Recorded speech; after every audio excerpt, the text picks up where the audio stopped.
La tuberculose est une maladie qui a décimé la population européenne du XVIIIe siècle, la fin du XVIIIe siècle, dans les années 60-70. Le vaccin contre la tuberculose, qui est dû au bacille de Koch, a été trouvé assez tôt. C'est le BCG, le bacille de Calmette-Guérin, qui est dérivé d'un bacille de la tuberculose bovine. Mais la tuberculose vraiment décimait toutes les populations et en particulier la forme pulmonaire qui était la forme la plus contagieuse. Et on n'avait pas d'antibiotiques pour traiter. La vaccination était insuffisamment efficace.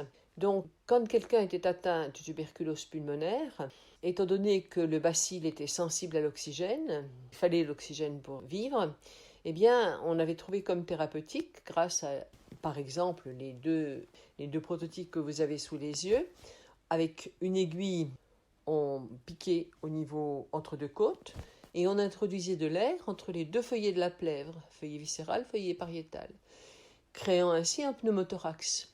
Le poumon se résorbait, devenait tout petit, comme un ballon qui se dégonfle en quelque sorte. Et donc, l'absence d'oxygène dans ce poumon pouvait entraîner la mort du bacille de Koch, ou du moins le passage sous forme de spore, donc arrêter la tuberculose pulmonaire.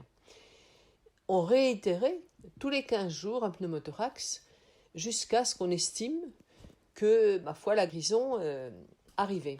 Si on pensait, avec les images, la radio qui existait, qu'il y avait toujours des traces de tuberculose pulmonaire, alors on pouvait faire une intervention chirurgicale qu'on appelle la thoracoplastie, dont on a des très belles images sur les radiopulmonaires qui sont sur les négatoscopes.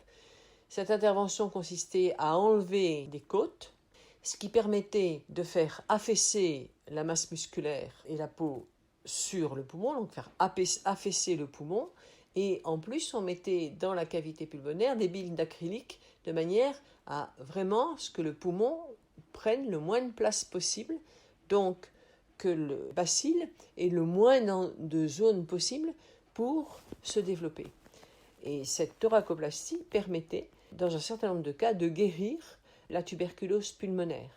Ce n'est que quand les antibiotiques antituberculeux ont été mis au point, c'est-à-dire entre les années 55 et 60, qu'à ce moment-là, la tuberculose a commencé à régresser de façon très importante en France.